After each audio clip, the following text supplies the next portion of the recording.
What's going on with Chinese loans in Africa? Did China seize an airport in Uganda?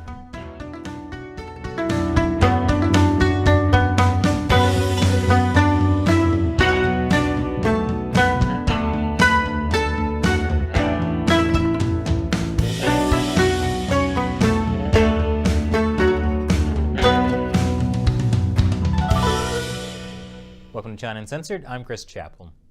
The Belt and Road Initiative is China's plan to build infrastructure projects all around the world and infect the world with terrible earworms.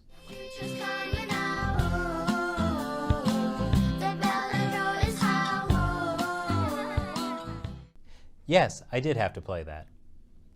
Publicly, the Communist Party says the Belt and Road is about connecting the world through economic development.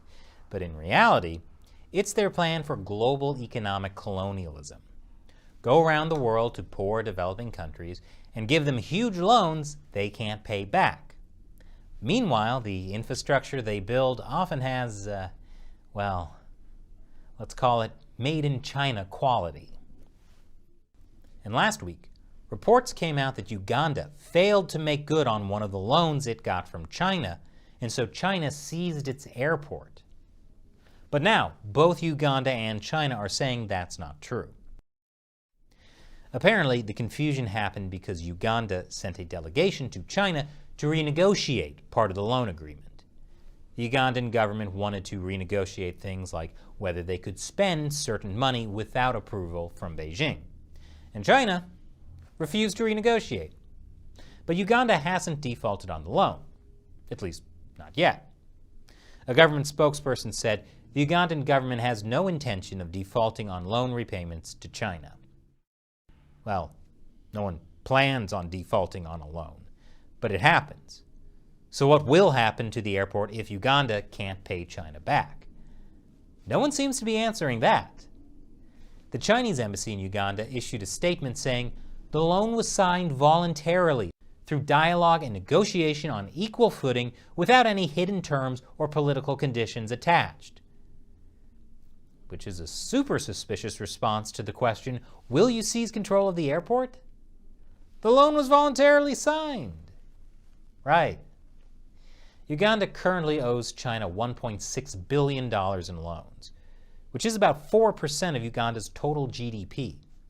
So could China seize the airport if Uganda defaults? Well, maybe, but for context, a decade ago, China helped Sri Lanka build a huge shipping port.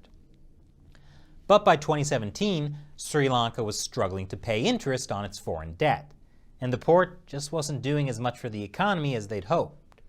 So Sri Lanka sold China a 99-year lease on a majority stake in that port, meaning China has essentially taken over a port it helped Sri Lanka build. Now you could argue that technically China didn't take over the port. They just have a majority share and are running it. So if Uganda is struggling to repay its loan, I don't think we'll see China take over their airport. But they might just, get a sweet leasing deal. I believe that's what Xi Jinping calls win-win mutual cooperation. Now, despite this history of sketchy deals with China, 2 more African countries are joining the Belt and Road Initiative, including Eritrea, a brutal dictatorship after China's own heart.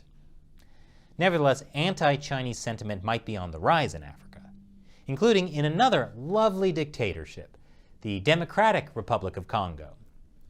China has been very active in mining operations there. Nothing beats cheap child labor and a government that looks the other way, am I right? Last month, 5 Chinese citizens were kidnapped there. Very few details were given, though the Chinese embassy said there was little possibility of sending help in the event of an attack or kidnapping. That's China's actual wolf warrior diplomacy. Do absolutely nothing to help its citizens abroad.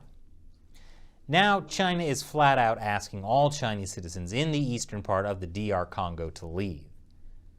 But that's not stopping the Belt and Road Initiative, no. In fact, China just held its 8th Forum on China-Africa Cooperation.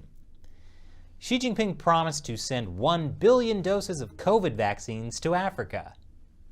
Yes, China will sell them Chinese-made vaccines that are kind of effective to fight a virus that was probably created in a Chinese lab. So generous.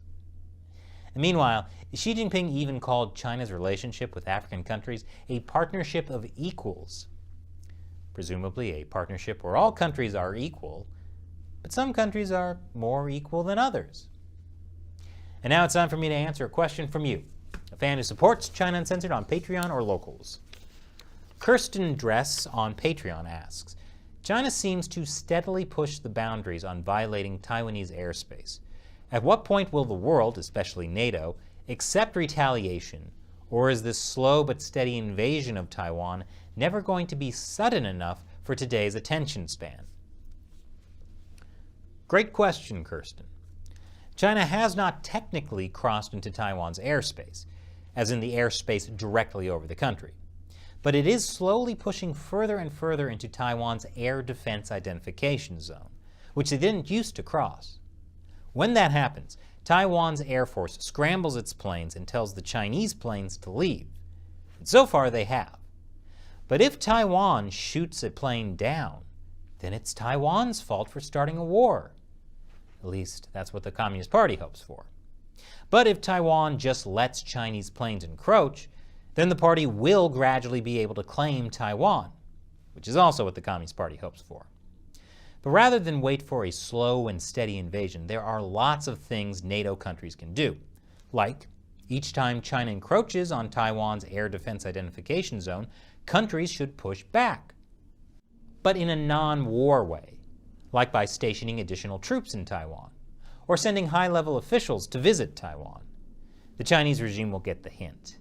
And if not, there are bigger non-war tactics too, like doing joint military drills with Taiwan. The question is, will NATO countries actually push back? Thanks for your question, Kirsten. And thank you all for watching. Be like Kirsten and support our work on the subscription platform Locals or the crowdfunding platform Patreon. We rely mainly on viewer support to keep this show going.